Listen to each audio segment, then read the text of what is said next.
Indian Dance Theater. Dr. Farb on the eve of the Cannabis Cup for Mysteria Media. I'm here with Steve Hager, who's going to give us a little background on this event. Hi, how's it going? Pretty well. So this is going to be on TV tonight? That's the plan. Excellent. The Cannabis Cup has been happening for 9 years. It's an attempt to celebrate the many wonderful industrial, commercial, medical, and spiritual uses of the cannabis plant, and help heal this worldwide war of extermination on the plant and the people who use it. Because really, it's a politically motivated campaign to destroy a certain cultural group, and I think it's wrong to conduct wars of extermination on plants, and I think it's wrong to conduct wars of extermination on people, and or their culture, and that's what we have going around the world now. And Amsterdam in the Netherlands is the safe haven sanctuary right now, and we respect that, and we want to come to Holland and show the highest respect for the Dutch people, that they are the only culture that has not criminalized the use of cannabis, even though the United States tries to force every country to do that. So we're extremely respectful, and we're happy that a place like this can exist. And you know, the pilgrims who came to the United States, they left from Holland. And when witches were being burned all over Europe, the midwives were allowed to live in Holland. And there's such a great history of freedom and lack of repression for cultural groups here in Holland, and that's why we're here. Well, I think it's noteworthy that the Dutch have been long well known around the world for their tolerance. Now, can you give us a little bit of detail about what exactly the Cannabis Cup is? Well, tomorrow a hemp exposition will open, and we have hundreds and hundreds of different kinds of products all made out of the plant. We don't sell any intoxicating cannabis products at the Hemp Expo. It's not what that's about at all. It's more a commercial, industrial uses of the plant. You find lots of clothes made out of hemp, which is very good. Jeans made out of hemp last 10 times longer than jeans made out of cotton. And you find everything from detergents, soaps made out of hemp, to skincare products made out of hemp, to anything you can make out of oil and petrochemicals you can make out of hemp. But the hemp is longer lasting, it's natural, and it's non-polluting. So the expo goes on for 3 days, and then on Monday at the Milk Bag we start the opening ceremonies. And the ceremonies go for 4 days, and at the end all the people vote. Everyone meets every day, and we hold council, and we all talk. And then at the end, we select prizes to go. It's kind of like we come here, and the Dutch give us this great event and the possibility of meeting together here and worshiping together with cannabis. And then we give the Dutch a present back, which is a recognition of their great work and their products and their cannabis breeding and everything. So on Thursday, we give our gift back, which is the silver cups. And can you tell us where the location of the expo and the various events will be? Well, the 3-day expo is at the Pax Party House, which is Ferdinand Bolstraat 194, and the 4 nights of ceremonies, Monday, Tuesday, Wednesday, Thursday, is at the Melkweg. I think everybody knows where that is, right? Well, if they don't, I'm sure they can find it. We've been speaking with Steve Hager at the eve of the Cannabis Cup. For Mysteria Media, this is Dr. Farb. Tot ziens. Cannabiscup. En Hemp Expo. Allerlei producten. Niet alleen om cannabis en marijuana te roken, maar vooral veel kleren, schoenen, allerlei producten op hempgebied. Heel drukke bedoeling daar in het Pax Party House, met vooral veel Amerikanen. Maar wat opviel was dat de coverage voor deze Cannabis Cup dit jaar tamelijk beperkt was. Het gerucht gaat dat er van hogerhand, zeg maar vanuit de gemeente Amsterdam, druk is uitgeoefend om niet te veel internationale pers hier te krijgen. Te veel aandacht voor deze cannabiscup zou het image van Amsterdam schaden. Te veel aandacht zou de onderhandelingspositie van de Nederlandse regering, met name tegenover de Franse, maar ook tegenover de Amerikaanse regering, schaden. Dus tegenstrijdige belangen.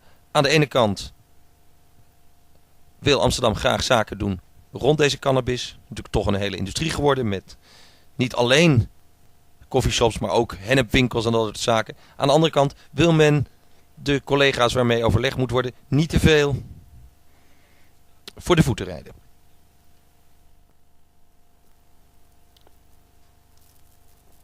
Een van de belangrijkste mensen in de hele cannabisbeweging is Dennis Peron. De man die in Californië het zogenaamde Proposition 215 voor elkaar heeft gekregen. Een wet door het volk via een soort referendum over cannabis. I love my enemies. And I think, wow, I love my enemies. And it wasn't until this campaign that I realized how I love my enemies. My enemies campaign up and down the state of California, telling everybody, a drug dealer put this on the ballot. This is a loosely worded, cleverly crafted initiative that if you vote for this, you're voting for legalization of marijuana. This was put on by a drug dealer that's selling marijuana to young kids. Well, he was right about that. I did sell marijuana to four teenagers.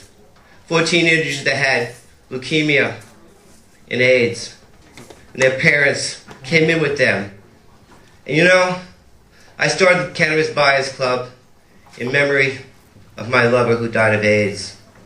And I started it as a place to get marijuana that was mold-free, pesticide-free, discount prices, and in an environment where people were brought together. What started out as a place to get marijuana wound up to be so much more. Wound up to be about lonely people not being so alone. About people that have been shut out of our society, that feel that they're worthless.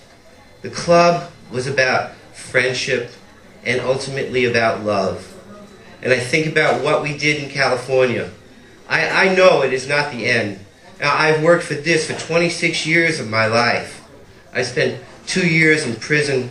I've been shot by the cops. I have been called a faggot. I have watched my lover beat up by the cops. I have seen my friends assassinated by the cops. All for marijuana, a medical herb that helps so many people, has created such turmoil in my life. And I have waited 26 years for this moment. And I thought somehow it would be the end. But I realize now it is just the beginning. That we have so much work ahead of us. That Tibetans have a saying that it is a 1,000-mile journey. Starts with the first step. And I realized that we have really just taken the first step. And all the things that I want in my life, the end of homelessness, the end of hunger, the end of despair, the end of greed and capitalism and materialism, all those things I want are not going to happen in my lifetime. That I know that I've taken the first step and that there will be thousands more steps ahead of me, but I will not be there. But I am passing on the torch. I have helped take that first step. It has nearly cost me my life, but it has given me my life meaning. And I like to pass that on. And it wasn't just about marijuana. It was about loneliness. It was about all the things that really matter in our lives. It was about being friends with each other. And you know, I come to Holland and it feels so good. It feels so free here, you know? But it also, marijuana doesn't feel that special. You know, I go into these cafes and there's 7 people and they're just sitting around. It doesn't feel as special as we have in America. And you know what I'm looking for? That specialness. And it's not just a product, that it is something else. It is a mental frame of mind that makes you question, who you are and where you're going. That's what happens in America. I think it's great that we can walk into a cafe, but I think in the end we don't want commercialization. We don't need another product.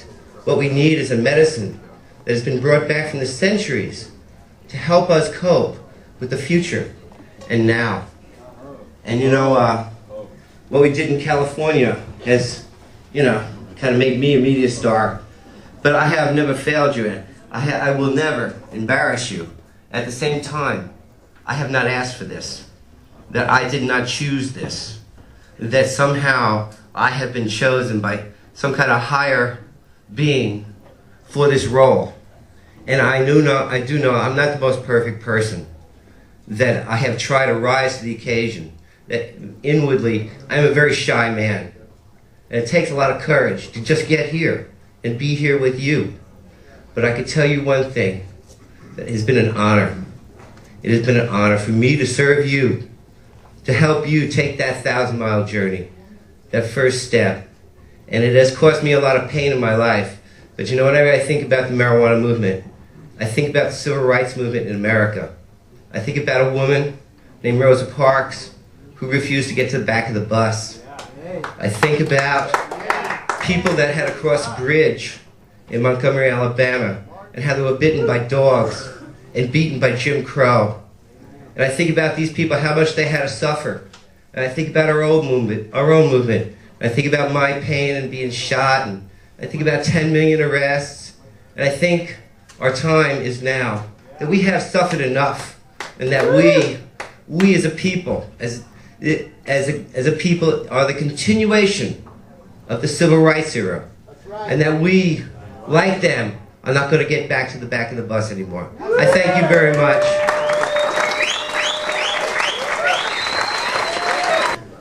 He's like the Dennis Peron of Amsterdam and Rotterdam. He's been arrested I don't know how many times, probably 80 or 90. And this is a man who's put his whole life